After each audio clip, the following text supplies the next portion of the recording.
مەسعود بارزانی سەرۆکی پارتی دموکراتی کوردستان لە کۆنگرەی لاوانی حەزبەکەی ڕایگەیاند لە نێوان یەکێتی و پارتی گفتوگۆی پێکێنانی حکومەت هەیە، بەڵام حکومەتێک پێک نایەت بنەماکەی 50-50 بێت. دەڵێ یەکێتی و پارتی بۆ پێکێنانی حکومەت قۆناغی باشیان بڕیوە، بەڵام پێویستە پێکێنانی لەسەر بنەمای یەک هەرێم، یەک حکومەت، یەک پەرلەمان و یەک پێشمەرگە بێت. کرد لە هەموو لایەنەکان ئەوانەی کورسیۆن بەدەستینەوە لە یەک کورسی بگرێتەوە دەگاتە چەند کورسی. فەرموون وەرن بۆ پێکەوە حکوومەتێک تەشکیل بکەین. نەهات زۆریان ئەو ئۆپۆزیسیۆنیان هەڵبژاردووە، ئەمە احترامی خەیاری ئەوان دەگریم کەیفی خوانە. ئێستا گفتوگۆ لە بینی پارتی و یەکێتیە. تا ئێستا قۆناغێکی زۆریان بڕیوە، بەڵام هێشتان ماوە. من ئێستاش دووبارەی دەکەمەوە ئەوەی کە لە کاتی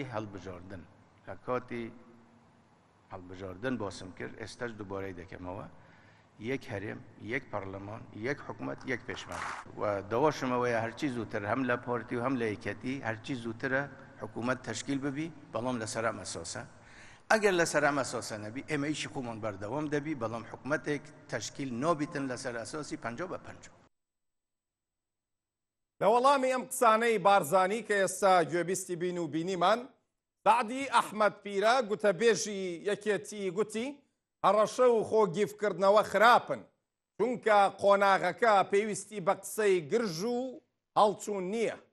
دەڵێ بارزانی ئەو قسانەی بۆ جەماوەری پارتی کردووە، لەبەر ئەوە تەسعیدی پێوە دیار بووە، بەڵام خەوی یەکێتی خۆشتر دەکات.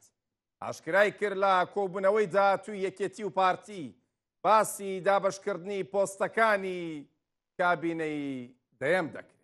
چەند ڕۆژی دادێ کۆبوونەوەی هەیئەتی هاوبەش دەبێت لەسەر مەسەلەی دابەشکردنی وەزیرەکان، و پێم وایە ئینسان هەوڵی ئەوە بدا دوورکەوێتەوە لە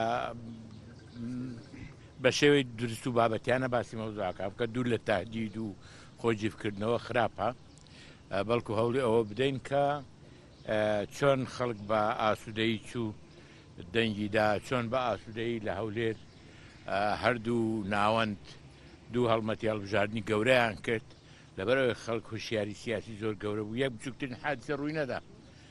بۆیە بەو شێوەیە ئێستا گفتوگۆکانمان هێمنانە دوور لە تەشەنج و تەسعید بەردەوام بین، دەگەین نەتیجەیەکی باش. تەسعیدی پێوە دیارە، بەڵام زەروری نەبوو ینی، بەڵام ئەوە وتراوە و بۆ جەماوەرێکی پارتی قسەی کردووە، لەوێ دیازەنگ ئەوە پێویست بێ ئەجینا ڕەنگە یەکێتی نیشتیمانی مشکلەی خەوی خۆشتر دەبێت لەگەڵ قسانە. هەرچەندە پرۆژەی ڕووناکی لە ئەنجومەنی وەزیران بە دەنگی وەزیرەکانی هەم یەکێتی و هەم پارتی پەسەند کراوە، بەڵام سعدی ئەحمەد پیرە گوتەبێژی یەکێتی خۆی لە پشتیوانی ڕاشکاوانەی پرۆژەکە لادا، تەنها ئەوەندەی گوت ڕووناکی لە تاریکی باشترە. ئەم تێناگەمە تو ئێستا بە دوای تەشەنج دەگەڕێ، ئەمن بە دوای تەشەنج ناگەڕێم. ڕۆناکی لە هەموو جەیەک باشە، تاریکی خراپ.